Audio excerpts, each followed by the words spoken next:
사랑하는 교회 여러분, 오늘은 믿음의 달 9월 두 번째 주일입니다. 어느덧 가을의 추입입니다. 알알이 매달린 열매들이 탐스럽게 익어가야 하는데 태풍을 동반한 많은 비가 내린다고 하니 안타깝지만 마음은 풍년을 기원합니다. 연일 코로나 확진자가 확산하고 있으니 더욱 거리 두기와 방역 수칙을 지키며 건강을 잘 챙기시기 바랍니다. 오늘 경건한 마음으로 예배드리는 모든 성도님들에게 주님의 은총과 축복이 함께 하시기를 바랍니다. 오늘 주일 예배는 정부의 지침에 따라 좌석의 10% 범위 내에서 본당에서 대면 예배로 드립니다. 그리고 병생에서 치료받는 모든 분들의 쾌유와 코로나 퇴치를 위해 수고하시는 분들을 위하여 기도해 주시기 바랍니다. 이 주간에도 소망하고 기도하시는 일들마다 주님의 인도하심과 축복하심이 함께 하시기를 기도드립니다. 오늘 우리에게 주시는 하나님의 말씀은 베드로전서 4장 7절에서 11절 말씀입니다. 만물의 마지막이 가까이 왔으니 그러므로 너희는 정신을 차리고 근신하여 기도하라. 무엇보다도 뜨겁게 서로 사랑할지니 사랑은 허다한 죄를 덮느니라. 서로 대접하기를 원망 없이 하고 각각 은사를 받은 대로 하나님이 여러 가지 은혜를 맡은 선한 청지기같이 서로 봉사하라. 만일 누가 말하려면 하나님의 말씀을 하는 것 같이 하고 누가 봉사하려면 하나님이 공급하시는 힘으로 하는 것 같이 하라. 이는 범사에 예수 그리스도로 말미암아 하나님이 영광을 받으시게 하려 함이니 그에게 영광과 권능이 세세 무궁하도록 있느니라. 아멘. 오늘 말씀의 제목은 돌봄을 통한 성숙입니다. 신앙인들은 구별된 사람들로 마치 산 위의 동네와 등경 위의 등불과 같은 존재들입니다. 동네가 산 위에 있다는 말은 숨길 수가 없는 나타난 존재라는 뜻입니다. 그리고 등불도 대개 높은 곳에 놓아두어 나타난 존재입니다. 우리 그리스도인들은 이와 같은 존재들입니다. 우리 그리스도인들은 이렇게 세상에 나타난 존재들이기에 조금만 어긋나면 비판을 서슴지 않게 받습니다.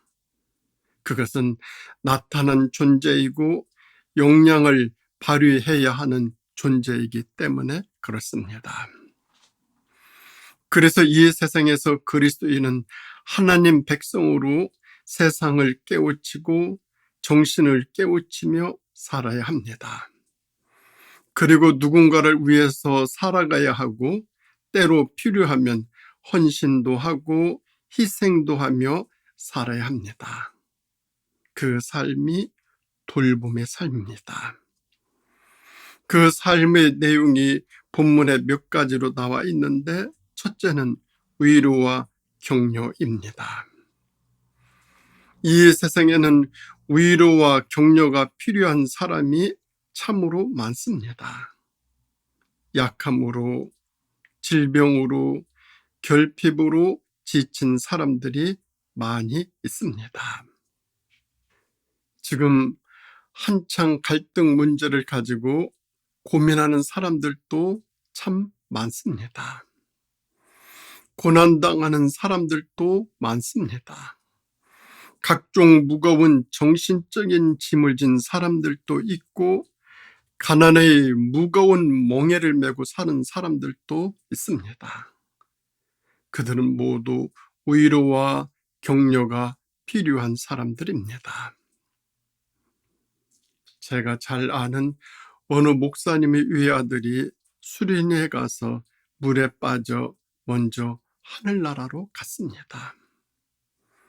그때 사람들이 와서 위로했으나 그 위로의 말이 모두 비웃는 말로 들리더라는 것입니다.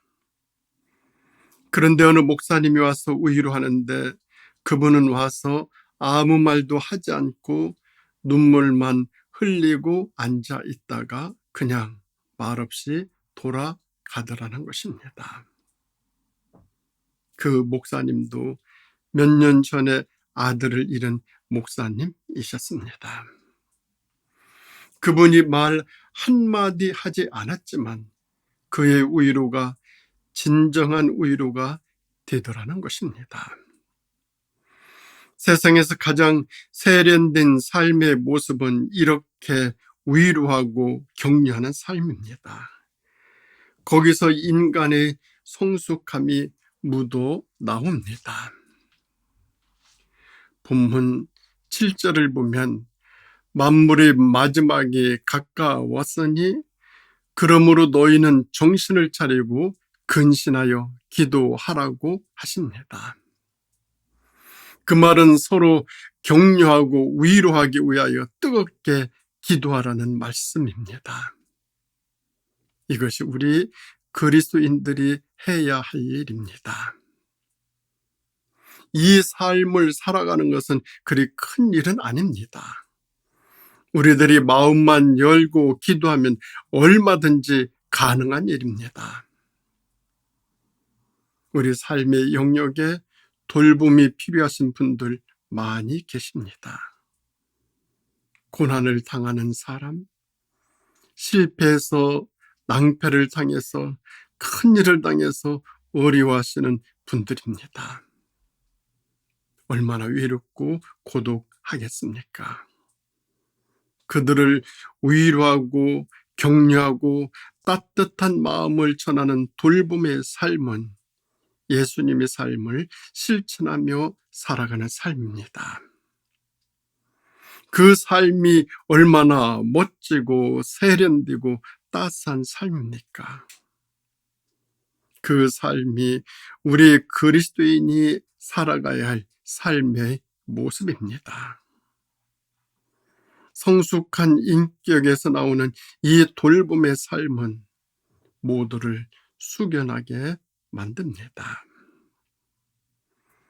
그런가 하면 두 번째로 돌봄의 삶은 용서와 사랑입니다.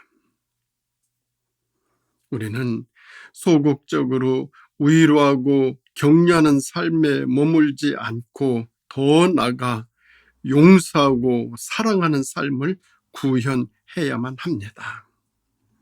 그것이 성숙으로 더 가까이 다가가는 삶의 모습입니다. 사람들은 세상을 살아갈 때 함께 모여 살아갑니다. 그 과정에서 많은 사람들과 관계하면서 본의 아니게 불화로 증오하고 갈등하고 원수가 되기도 합니다. 이 불화로 인한 관계의 갈등이 우리를 얼마나 불행하게 하는지 모릅니다. 이웃이나 형제나 시부모님들이나 며느리 등 이 관계는 참 좋은 관계입니다. 하늘이 맺어준 특별한 관계입니다. 그런데 이 관계는 때론 많은 문제들이 파생되는 불화의 관계가 되기도 합니다. 우리 그리스도인들이 이 문제에 매여 지내면 전혀 은혜가 되지 못하고 신앙에도 많은 문제가 발생하여 이 세상을 신앙인으로 맏을 지는 채 살아가기란 불가능합니다. 이것을 극복하지 못하면 신앙인으로서의 역할은 제한됩니다. 신앙인의 삶은 말로, 글로, 이론으로 생각만으로 되는 것이 절대 아닙니다. 오랫동안 신앙생활을 했는데도 변하거나 잘 달라지지 않습니다. 그래서 신앙인으로서 별로 작용을 못하고 살아가곤 합니다. 내가 먼저 한번 맘 먹고 찾아가면 다 풀어질 것을 자존심 때문에, 마음이 내키지 않아서, 괘씸해서 그냥 그 마음을 가진 채 살아가고 있습니다. 어느 날 한 번 독한 마음을 먹고 내가 먼저 마음을 열면 상대방도 가볍게 마음을 엽니다. 그러나 나만 의롭고 옳고 임신 쓰는 것처럼 생각하면 상대방은 전혀 마음을 열 생각조차 하지 않습니다. 그렇다면 우리 그리스도인들이 무슨 역할을 할 수 있겠습니까? 그래서 본문 8절을 보면 무엇보다도 뜨겁게 사랑할지니 사랑은 허다한 죄를 덮느니라고 하셨습니다. 사람이 사람을 볼 때 요리조리 따져보면 흠없는 사람 하나도 없습니다. 세상에 완벽한 사람이 어디 있습니까? 내가 누구를 탓할 수 있습니까? 내가 누구를 심판하고 판단할 수 있습니까?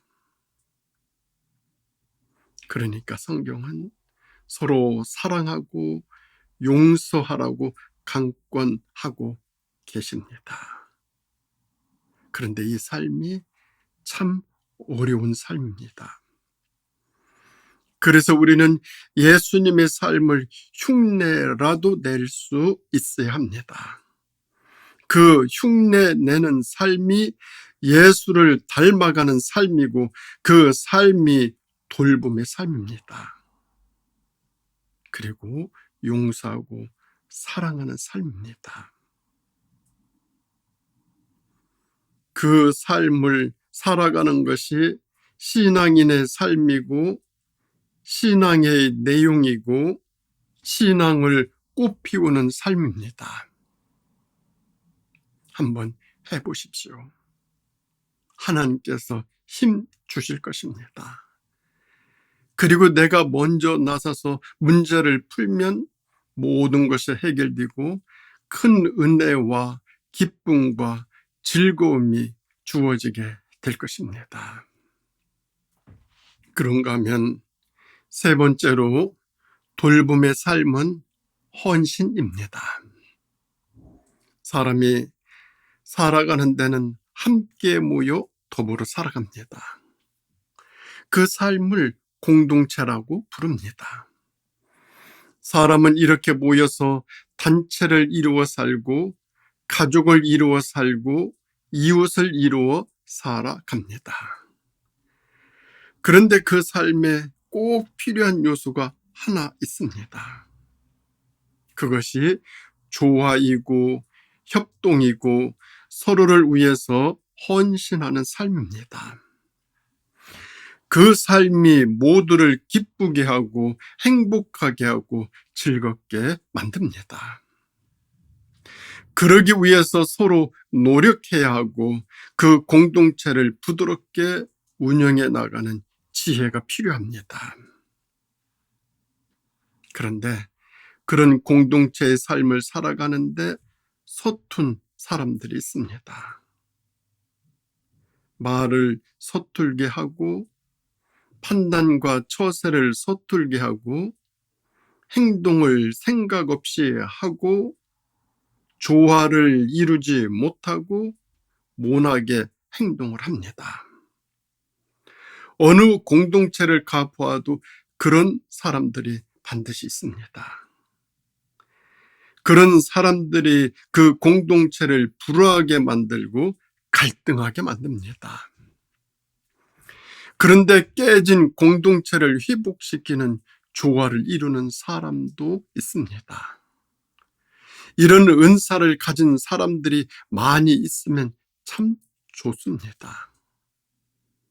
그런 사람들이 있으면 조화가 이루어지고 부드러움이 만들어지고 모두를 편안하게 해줍니다. 그래서 어디를 가보아도 사람들이 좋아하는 사람이 있고 사람들이 하나같이 좋아하지 않는 그런 사람이 있습니다. 사람들은 사람들이 자기 자신을 싫어한다는 것을 잘 압니다.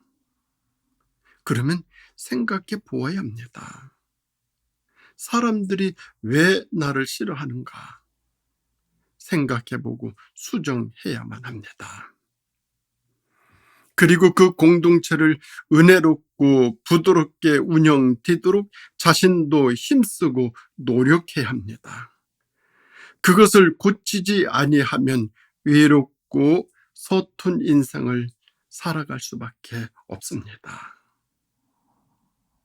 사람이 그렇게 살면 참으로 불행합니다. 그래서 우리는 헌신의 삶을 살아가는 것이 중요합니다. 신앙의 삶은 누군가를 섬기는 삶입니다. 가정을 섬기고 형제를 섬기고 이웃을 섬기고 동료를 섬기고 교우를 섬기는 삶, 그것이 돌봄의 삶입니다. 그렇게 헌신하며 살아갈 때 사람들이 나를 좋아하게 됩니다. 그리고 그 삶에 향기가 있고 아름다움이 있습니다. 신앙인은 그렇게 살아가는 것입니다. 그렇게 살아갈 때 하나님의 뜻을 이루어 드리고 세상을 밝아지게 만듭니다. 그리고 헌신의 삶은 향기 있는 삶입니다. 내가 대접할 수 있는 삶이 있다는 것, 이것이 행복하고 그 행복을 나눌 수 있는 사람들이 있다는 것, 그것이 행복하고 그 이야기를 듣는 사람들이 있다는 것, 그것이 행복합니다. 그러면 그 행복한 삶의 모습이 하나님께 보이지 않겠습니까? 하나님은 그런 사람들의 길을 형통한 길로 인도해 주십니다.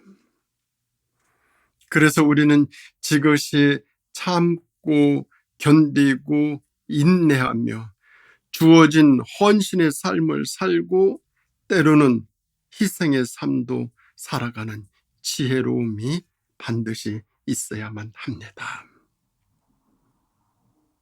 그런데 오늘 신앙인이든 비신앙인이든 세상을 살아가는 모습을 보면 모두 급하고 생각도 여유도 없이 조급한 생활을 하며 살아가고 있습니다. 조금만 앉아 생각하기만 해도 문제가 쉽게 풀릴 수 있는 일을 놓고도 너무 조급하게 생각하고 살아가기 때문에 속단하게 되고 원망하게 되고 실수하게 됩니다. 우리 민족은 대체적으로 성격이 급한 편에 속합니다. 그래서 말을 다 듣기도 전에 말해 버립니다. 미국인들은 자판기에서 커피가 다 나온 후에 불이 꺼지면 커피잔을 꺼내는데 우리는 자판기에 손을 넣고 기다립니다. 지그시 참고 기다리고 수고하는 모습이 우리는 적습니다. 충청도 사람들을 느리다고 흉보는 사람들이 있습니다. 그러면서 말하기를 충청도 갈매기들까지 느리더라고 말을 합니다. 강화도에 가서 먹이를 주면 경기도 갈매기들은 날쌔게 날아와 먹이가 땅에 떨어지기도 전에 챙겨 가는데 삽교천에 가서 먹이를 주었더니 한결같이 먹이가 땅에 떨어진 뒤에 날아와 주워 먹더라고 충청도 갈매기들도 느리다 말합니다. 그런데 충청도 갈매기들이 점잖고 신사적 아닙니까? 먹이가 땅에 떨어지기를 기다렸다가 천천히 날아가 먹이를 집어먹는 충청도 갈매기들이 싸워가며 서로 먼저 먹겠다고 치고받고 그렇게 하겠습니까? 오늘 문제가 있다면 모두 땅에 떨어지기도 전에 와서 서로 먹으려고 해서 문제입니다. 그러니까 함께 살아가야 할 이 공동체가 깨지고 부서지고 원수 맺고 원망하는 것입니다. 모두 급하고 결과를 금방 얻으려고 하니까 원수가 되고 말 한마디를 참지 못하고 분을 내고 싸웁니다. 헌신의 삶은 언제나 상대방이 우선입니다. 상대방을 우선할 수 있다면 세상에 문제될 것이 하나도 없습니다. 그 삶이 돌봄의 삶입니다. 돌봄의 삶은 모두를 치유하고 고치고 싸매는 삶입니다. 우리는 기도해야 합니다. 하나님, 이 좋은 성품과 섬김의 삶을 살게 하여 주시옵소서라고 말입니다. 기도하며 그렇게 살아갈 때 우리는 감히 하나님의 뜻을 이루어 드리고 이 세상을 치료하고 고치고 싸매는 돌봄의 삶을 통해 멋있고 아름답고 향기 가득한 성숙한 삶을 이 가을에 아주 복되게 살아가게 될 것입니다. 기도 드리겠습니다. 은혜로우신 우리 아버지 하나님, 지금까지 살아오면서 나 자신이 먼저요, 많이요, 더 좋은 것으로 가지려고 했고, 꾸미려고 했고, 앞서려고 했습니다. 용서하여 주시옵소서. 이제는 이웃을 먼저 섬기고, 배려하고, 아끼고, 보듬으면서 살아가는 돌봄의 삶, 살아갈 수 있도록 인도하여 주시옵소서. 하나님이 귀하고 복된 세상을 허락해 주시고 우리에게 귀한 이웃들을 허락하여 주셨는데 하나님, 내가 얼마나 그들을 돌보고 아꼈는지 용서하여 주시옵소서. 이제는 치료하고 고치고 싸매는 돌봄의 삶으로 이 귀한 계절 복되게 살아 아버지 하나님의 뜻을 온전히 이루어 드리며 살아가는 귀한 삶 살아갈 수 있도록 인도하여 주시기를 예수님의 이름으로 간절히 기도드립니다. 아멘.